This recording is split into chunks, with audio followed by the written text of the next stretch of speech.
This is one of those rare tricks that I can perform for you right where you are right now with just your screen that you have in front of you. As you can see, we have here a circle with all kinds of arts, crafts, and hobbies. So what I'd like you to do, please, is in your mind, think of a number between 5 and 15. And just so you know exactly how to do this, we have a start point right up there. And let's say you happen to pick the number 8. You would start up there and you would count 1, 2, 3, 4, 5, 6, 7, 8. And that would be the spot you would land at. But you don't have to use 8. Use any number between 5 and 15.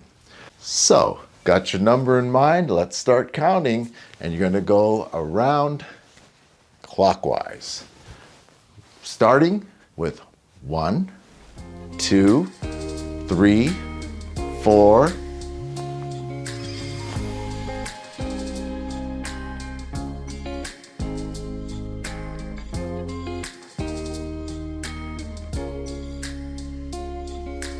you've landed on a spot. Now I want you to go in the other direction. And you're going to use the exact same number that you just thought of and counted. So here we go. Let's going the other way. Let's go 1, 2, 3, 4.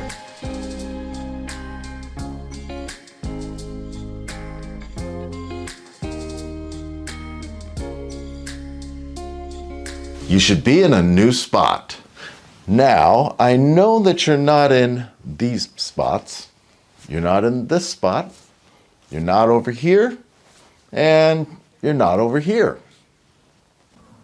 Now I want you to move in either direction 3 positions. So here we go. Count 1, 2, 3. And you've landed on something. Let me remove everything else.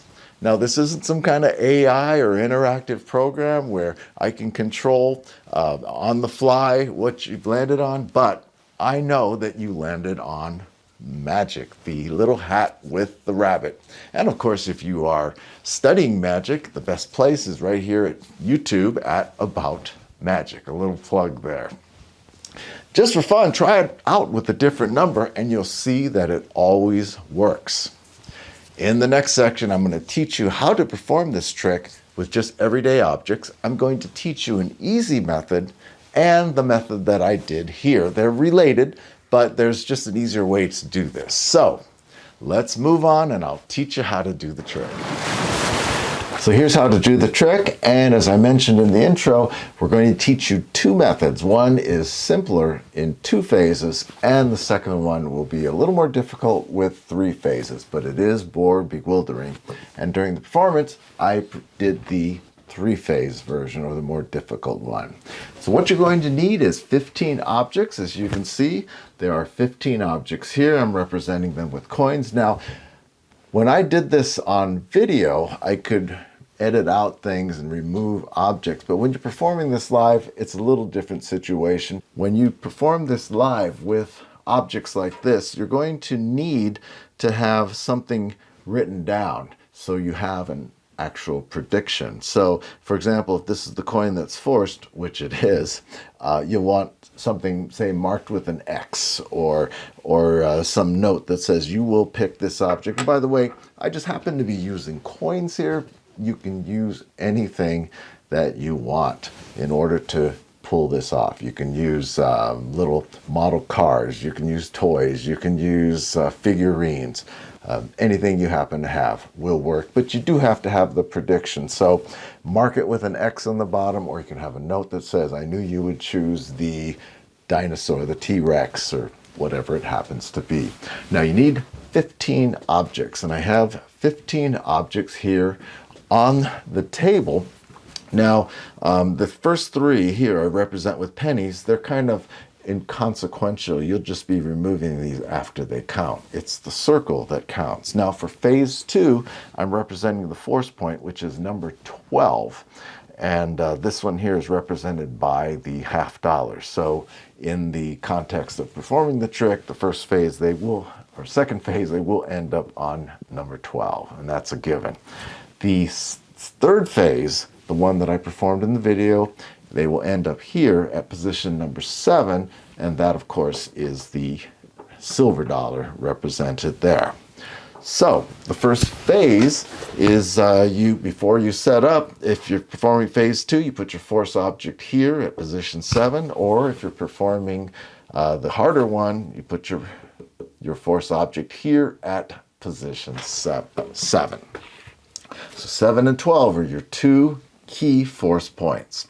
Now, this thing always works. It's simply mathematics, and you have little different ways of making it more perplexing or seemingly complex than it is, but it is relatively simple.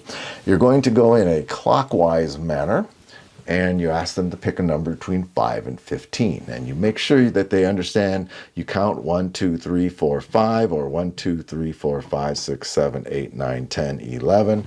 It doesn't matter. And you could be watching at that point. It's not one of those kinds of tricks where you're not supposed to know what number they select. So have them state the number out loud. They count. So let's say it's 11. 1, 2, 3, 4, 5, 6, 7, 8, 9, 10, 11. Now at this point, they're at position 11. You remove these 3 pennies. Those are inconsequential. It only serves to start the trick. Now they're going to go around the circle again, counting their number. And in this case, for the example, we're using number 11. So 1, 2, 3, 4, 5, 6, 7, 8, 9, 10, 11. And they end up at position 12, which is the force object. And now, if you're performing the 2-phase version, you can turn this over and show that it's the only coin that has an X on it, whatever you want to do. Now, for the third phase, a little trickier. During the performance, I said to count 3 in either direction, which really mixes it up. But at this point, you will have to say, well, I knew that you weren't going to land here, land here, land here, which is what I did during the performance. So what you have to do is remove a couple of them. This is the way I did it in the performance. And remove several of these, but what you want to do is you want them to count 3 positions to end up on your force object. So as you can see, I just removed a bunch of them, said go either direction, and mix it up so they're not in order. They're kind of disorderly. And then have them count 1, 2, 3, or 1, 2, 3 in either direction, and you've performed a little miracle that's a lot of fun, I think, as you saw in the performance piece. Now, if you want to learn another trick that you can perform through a camera, and I have printouts that you can download and print out so you can perform the trick, check out this video here.